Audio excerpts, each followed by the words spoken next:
2024년 7월 9일 화요일 돈다방 미쓰리 시작하겠습니다. 자, 오늘 아침에 뉴스 공장에서 김민석 의원과 김어준 총수 두 분이 나누는 대화 내용 중에 국가 운영을 이렇게 하는데 이게 나라가 괜찮을까 하고 걱정이 된다라는 대화를 두 분이 나눴습니다. 한 1년 전쯤인가요? 정확히 언제라고는 기억이 안 나는데 유시민 작가가 모 방송에 출연해서 우리 대한민국은 지금 큰 사고를 당한 것이다. 피가 나고 멍들고 아프겠지만 국가 시스템은 망가지진 않는다. 쉽게 망가지진 않을 것이다. 이런 이야기를 했던 기억이 납니다. 근데 저도요. 그리고 아마 여러분들도 좀 걱정이 되지 않을까 싶습니다. 오늘 아침 김민석 의원과 김어준 총수가 나눴던 대화처럼 아닌데 이거 국가 시스템이 망가지고 있는데 라는 걱정이 되실 거라고 생각을 합니다. 자, 저는 오늘 돈다방 미쓰리에서 무겁고 진지하고 딱딱한 정치 얘기를 하려고 하는 게 아니라 주식 이야기를 하려고 하는데요. 제가 돈다방 미쓰리에서 가끔 이렇게 이야기를 합니다. 여러분, 주식은 경제를 선행한다 라는 말이 있는데 이제 이 말은 더 이상 통하지 않습니다 라는 이야기를 종종 해드립니다. 조금 더 구체적으로 설명을 해드리면 예전에는요. 주식시장이 경제를 선행했고 구체적인 수치도 있었죠. 한 6개월 정도 주식시장이 경기를 선행한다라는 말이 있었습니다. 근데 이 말이 더 이상 지금 통하지 않는 이유는 뭐냐면 변하지 않은 건 있어요. 주식이라는 녀석이 가지고 있는 어떤 본능, 이슈를 땡겨 쓰고 그리고 빨리 쓰고 다른 이슈를 찾는 그 주식이 갖고 있는 본능 중에 가장 첫 번째 이슈를 땡겨 쓴다. 이거는 변하지 않았는데 그럼 뭐가 변했느냐? 주식시장에 뛰어들고 있는 플레이어들이 굉장히 얍삽해졌어요. 되게 구체적으로 더 부연 설명을 해드리면 주식 매매 기법 중에 일정 매매, 재료 매매라는 게 있는데 이건 뭐냐면 7월 9일 화요일 날 어떤 기업이 실적을 발표한다라는 일정을 우리는 체크를 했습니다. 언제? 7월 1일 날. 그래서 7월 9일 날 실적을 발표하는 그 기업을 분석하고 실적이 어떻게 될지 예상하고 증권가에서도 분석하고 가이던스가 나오고 쭉 봤더니 7월 9일 날 실적을 발표하는 이 기업 되게 실적 좋게 발표할 것 같아 라는 정보를 미리 캐치하고 그래 그러면 분명히 좋은 실적을 발표하면 주식이 올라갈 거야. 그리고 더 가겠지. 이런 기대감을 가지고 투자자들이 그 주식을 미리 산단 말이에요. 언제 파는 목적이겠습니까? 7월 9일 혹은 7월 9일 이후에 팔 목적으로 사는 거예요. 옛날엔 이 매매가 먹혔습니다. 그래서 여러분들이 종종 확인하시는 그 증시 칼렌더, 증권사들이 만들어 놓는 증시 칼렌더가 바로 그거를 기반해서 만든 거고 제가 그 증시 칼렌더 만드는 그 첫 스타트에 같이 동참했다고 했잖아요. 그리고 그 증시 칼렌더 만드는 작업은요, 저에겐 개인적으로 주식 공부가 되게 많이 됐어요. 물론, 매매는 잘 먹히지 않게 됐습니다만, 초창기에는 매매도 잘 됐고, 주식 공부도 잘 됐고, 어찌면 뭐라 그럴까요? 제가 가장 주식 공부할 때 효능감을 느꼈을 때가 바로 그때였거든요. 근데 왜 지금 그게 통하지 않냐면 우리가 왜 사기 기술도 더 점점 야가 빠져지는 것처럼 한 발 더 나아가서 어떠한 세력들은 투자자들이 7월 9일날 기업 실적 발표하는 걸 보고 매도하려고 준비하고 있네? 그럼 나는 조금 더 일찍 팔아야지. 아니면 나는 그때 뭐 예를 들면 공매도를 해야지. 이렇게 한 가지 이슈를 두고 너무나 약사빠르게 다른 생각들을 하는 눈들이 많아졌습니다. 그래서 주식시장이 갖고 있는 고유의 본성은 변하지 않았습니다만 그게 먹히지도 않고요. 특히 주식시장이 너무 손을 많이 타서 주식시장이 경제를 선행한다라는 말이 이제는 통하지가 않아요. 미국 같은 경우도 물론 우리나라보다는 좀 덜하죠. 근데 미국은 올해 대선이 있기 때문에 지금 미국 주식시장도 굉장히 손이 많이 탑니다. 미국 같은 경우는요. 일단 상한가 한가폭이 없잖아요. 작전하기 굉장히 어렵습니다.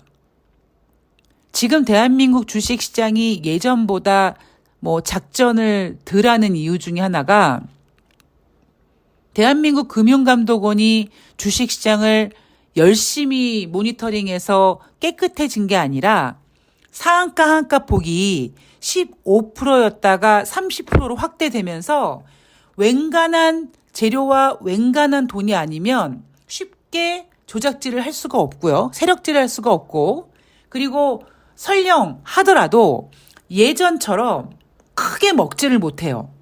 옛날에는 뭐 20배, 30배 먹을 수 있었던 때가 있었거든요. 제가 얘기했잖아요. 예전에 그 대하 리드선이라고 지금은 상장 폐지됐지만 1,000원에서 시작해서 물론 기본이 1,000원이지 그 밑에 뭐 980원, 990원 이때 시작해서 주식시장 영업일수로 30일, 토요일, 일요일 끼고 45일 만에 12,000원까지 갔다고요. 그때는 그런 작전 세력이 엄청나게 판을 쳤는데 지금은 그렇게까지는 하기 어렵다라는 거죠.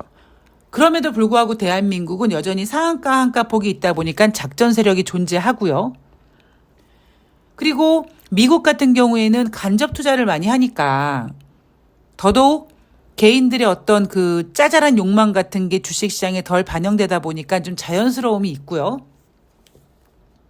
대한민국 같은 경우에는 물론 지금 상한가 한가폭이 30%로 확대됐습니다만 여전히 개인 투자자들이 주식 매매에 매달리고 있는 비율이 높고 대한민국은 쓸 수 있는 카드도 별로 없고 그리고 어떤 권력자가 오히려 권력을 이용해서 주가 조작을 하는 일을 우리가 빈번히 보고 있기 때문에 그만큼 대한민국 주식시장은 뉴욕 증시보다는 많이 좀 지저분하고요. 그래서 시장이 뭔가 이게 깨끗해져야 되는 그런 계기가 필요하거든요. 제가 종종 어항 비유해드리잖아요. 어항을 청소해야 되는데 다 깨끗하게 하면 좋겠습니다만 그게 어려우니까 위에 더러운 물을 가급적이면 많이 드러내고 깨끗한 물을 부어서 어느 정도 이렇게 물의 농도를 흐려준다. 그래도 우리는 그런 청소만 하더라도 아이고 깨끗해졌다라고 생각을 하죠. 주식시장도 어항 청소하듯이 다 꺼내고 청소하고 그 안에 있는 뭐 수풀이며 어떤 뭐 돌이며 이런 거를 딱 빡빡빡빡 씻어가지고 딱 넣어서 깨끗한 물을 붓는 그런 아주 100% 완벽한 청소 과정이 있었으면 좋겠습니다만 금융시장에서는 그렇게 할 수가 없기 때문에 어느 정도 그냥 인간이 겨우 어항 청소할 때 더러운 물 빼내고 유리벽 닦아주고 깨끗한 물 부을 정도의 어떤 여과 과정이 필요한데 매번 주식시장에는 그러한 여과 과정이 있었단 말이에요. 그리고 그런 여과 과정이 있어야지만 주식시장이 한 단계 레벨업이 돼요. 2008년도 금융위기 때도요. 리먼 사태라는 여과 이슈가 있었기 때문에 가능했고 2019년도에도요. 코로나라는 어떤 여과 과정을 할 수 있었던 재료가 있었기 때문에 주식시장이 한 단계 더 레벨업 될 수 있었습니다. 물론 그 과정에는 악재들을 해결하기 위해서 유동성이라는 게 풀렸었고요. 근데 지금은 그렇지 않거든요. 그 이유 중에 하나가 미국은 대선이 있고요. 대한민국은 사실 지금 글로벌 증시를 따라가지 못하는 이유가 윤석열 리스크가 있기는 합니다만 그래도 사실 제가 항상 말씀드리지만 대한민국이 2800포인트도 지금 높다고 얘기하잖아요. 그런데도 불구하고 무슨 뭐 밸류의 프로그램이니 뭐니 해가지고 억지로 지금 막 올려놓고 있습니다. 근데 안 된다고요. 순리가 있다고요. 그래서 저는 오늘 아침이 아니라 제가 최근 들어서 걱정되는 게 뭐냐면 아니 주식 투자하시는 분들 지금 대한민국 나라 꼬라지가 어떻게 되고 있는지 보고 계시고 시스템이 붕괴가 안 된다라고 하는데 물론 전체적인 시스템 붕괴는 안 되겠습니다만 굉장히 많이 심하게 망가지고 있고 특히 경제 부분이 많이 훼손되고 있는데 여전히 증권사들은 3,100포인트를 외치고 있고 여전히 투자자들은 2,800포인트 가니까 아이고 이제 3,000 갈 수 있겠네 이런 생각을 하고 있고 그러니까 저는 도무지 지금 투자자들의 마인드를 도저히 이해를 못하겠다라는 겁니다. 그래서 제가 2,800포인트 어거지로 올리고 뉴욕 증시도 지금 거의 제대로 된 조정받지 못하는 상태에서 저러고 있고 아 이거 한번 물갈이가 필요할 타이밍이 되긴 되겠구나 라는 거를 예상하고 있는 겁니다. 마치 기우제를 드리는 게 아니라요. 반드시 필요합니다. 우리가 인생을 지혜롭게 살기 위해선 어떠한 고난을 겪고 그 고난을 통해서 나를 반성하고 약간 새롭게 그 어떤 교훈을 통해서 제가 조금 더 나은 인간이 되잖아요. 그런 거 없이 온실 속의 화초로 크면 좋은 대학 나와서 한동훈이나 주진우나 뭐 윤석열 같은 인물이 될지 모르겠습니다만 우리는 그들이 지금 얼마나 똥멍청이들인지 알고 있지 않습니까? 예전에 제 멘토분이 이런 얘기를 하시더라고요. 똑똑한 여자가 되지 말고 지혜로운 여자가 되라. 그래서 저는 어린 나이에 똑똑함과 지혜로움은 똑같은 거 아닌가? 라고 생각을 했었었는데 전혀 다른 거죠. 그러니까 지금은 여러분들이 주식시장에서 똑똑한 투자자가 되면 안 되고 지혜로운 투자자가 돼야 된다라고 생각을 하고 있고 그러다 보니까 자꾸 제가 미쓰리 방송에서 마지막 인사할 때 여러분들이 지혜로운 투자자가 되셨으면 좋겠다라고 얘기하는 겁니다. 자, 썰을 10분 넘게 풀었는데 7월 8일 월요일 뉴욕 증시는요. 혼조세로 마감을 했습니다. 3대 지수가 모두 플러스로 시작을 했어요. 그러다가 다우지수는 0.08% 하락, S&P 500은 0.10% 상승, 나스닥이 0.28% 상승했습니다. 자, 주요 이벤트를 앞두고 경계심 속에 혼조세로 마감했다라고 전문가들은 평가하고 있고요. 저는 일요일 방송에서 이번 주 주식시장은 지난주보다는 조금 이렇게 열기가 뜨겁지 않을 것이다. 왜냐하면 지난주는 그냥 무조건 열기가 좀 뜨거워야 돼요. 열기가. 그렇게 판이 만들어졌던 거고 이번 주는 굳이 지난주처럼 뜨거울 필요는 없었다. 그렇기 때문에 우리가 주식시장에서 지난주보다는 덜 흥분 안 해도 된다. 이런 이야기를 일요일 방송에서 해드렸습니다. 자, 이날 발표된 경제 지표를 보면은요. 6월달 고용 추세 지수 5월달엔 111.04였는데 6월달에는 110.27로 6월 대비 고용 추세가 하락했는데요. 여기 하나 더 우리가 주목할 부분은 뭐냐면 기존에 5월달 고용 추세 지수를 111.44였습니다. 라고 발표를 했는데 111.04로 하향 조정했습니다. 그러니까 만약에 원래대로 6월달 고용 추세 지수를 발표하겠습니다. 지난 5월달에 111.44였는데 이번에 110.27 이게 아니라 5월달에 발표했던 고용 추세 지수, 6월 달 때보다도 좋았던 고용 추세 지수 111.44도 111.04로 하향 조정했고, 이번 6월 달 고용 추세 지수는 그 하향 조정한 지표보다 또 안 좋게 나온 거죠. 제가 지난주에 계속 강조했던 게 있죠. 4월달, 5월달 비농업자 고용자 지수 각각 5만 건 이상 하향 조정했다. 자, 만약에 그 당시 5월 초에 발표됐던 4월달 고용 지표가 수정된 그 지표를 정상적으로 발표했다면, 6월 초에 발표했던 5월달 비농업자 고용자 지수를 하향 조정한 지표 그대로 발표됐다면 뉴욕 증시는 아마 경기 둔화를 걱정한다라고 얘기하면서 금리 인하를 빨리 해야 된다고 아우성을 쳤을 겁니다.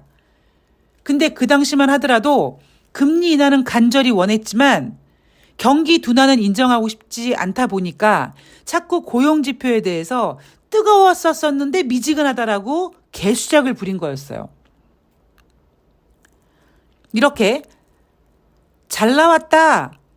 미쓰리, 너는 미국 경제 안 좋다라고 했지? 웃기지 마. 고용 좋아. 라고 했던 그 고용 지표조차도 지금 크게 하향 조정되고 있다라는 점. 그리고 뉴욕 연방은행에서 발표하는 6월달 소비자 설문조사, 그 제목은 향후 1년간의 기대 인플레이션인데, 지난 6월에 발표했을 때는 3.2%였는데 지금 7월 8일 날 발표했던 향후 1년 기대 인플레이션은 3.0으로 한 달 전 대비 0.2% 둔화됐습니다. 이렇게 기대 인플레이션조차 둔화시킬 수 있었던 이유가 뭐겠습니까? 금리 인상을 통해서 자연스럽게 인플레이션이 둔화되는 거예요? 아니라고요. 경기 둔화가 지금 인플레이션을 잡아주고 있는 겁니다. 제가 작년 말부터 여러분 더 이상 연준은 금리 인상을 통해서 인플레이션을 잡을 수가 없어요라고 얘기했죠. 연준은 금리 인상을 한 번도 제대로 한 적이 없습니다. 인상을 그 이후로. 근데 지금은 인플레이션이 둔화되고 있어요. 왜냐하면 경기가 둔화되고 있다 보니까 경기 둔화가 자연스럽게 인플레이션을 둔화시키고 있는 겁니다. 그런데 시장은 경기 둔화를 걱정하는 게 아니라 인플레이션을 잡아야 되는 데에다가 스포트라이트를 맞춰놓고 자꾸 지금 그쪽으로 불나방을 뛰어들게 하고 있는 거예요. 이 향후 1년 기대 인플레이션 지금 2개월 연속 하락하고 있고요.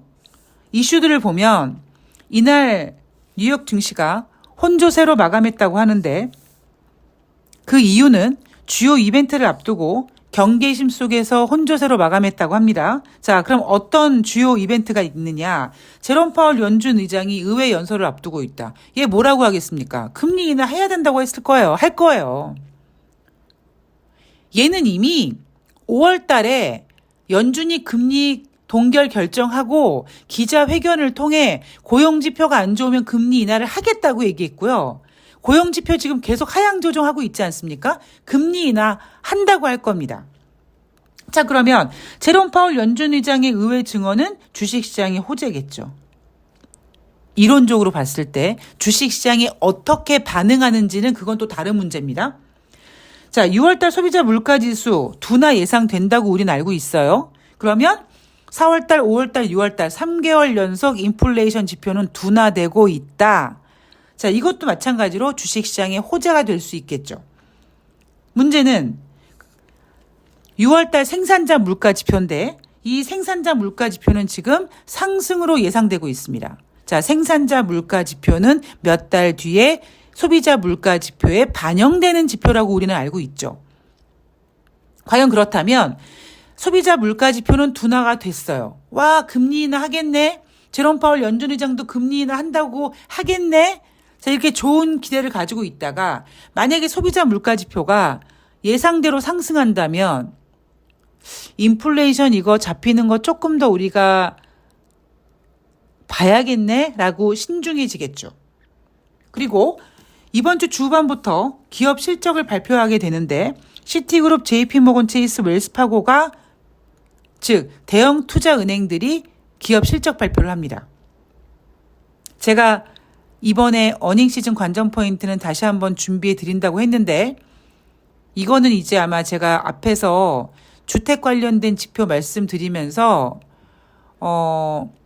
이자가 높기 때문에 금융권은 수익이 나쁘진 않겠지만 어떤 그 금융의 질, 그러니까 미국 국민들이 연체를 많이 한다든가 미국 기업들이 어떤 기업 이자 비용을 좀 부담을 느낀다든가 아니면 혹시 여기저기서 부실한 어떤 금융 덩어리들이 좀 캐치가 된다든가 이런 것들도 우리가 감안을 해야 됩니다. 무조건 고금리라고 이번에도 금융주들이 겁나게 좋은 실적을 발표할 거라고 확신하면 안 됩니다.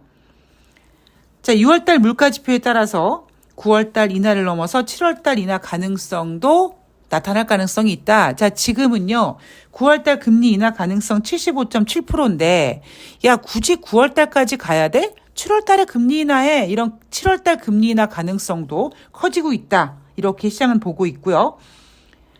문제는 9월달 금리 인하 가능성 75.7% 중에 25bp 인상 말고 25bp 인하 말고 50bp 인하 가능성도 5% 탄생했습니다. 그러니까 7월 달에 금리 인하 가능성도 지금 생기고 있는 거예요. 자, 저는 뭘 보고 있느냐? 인생이나 주식이나 한쪽 방향으로만 가는 게 없다. 이게 저의 철학입니다. 이번 주 발표되는 경제지표 우리가 다 봐야 되고 우리가 이미 알고 있는 경제지표지만 정작 주식시장이 어떻게 대응할지도 봐야 됩니다. 근데 제가 주목하고 있는 점은 시카고 변동성 지수, VIX 지수가 너무 오랫동안 지금 12포인트 정도에서 머물러 있어요. 얘가 한 번은 튈 겁니다. 그럴 수밖에 없어요. 그게 순리예요.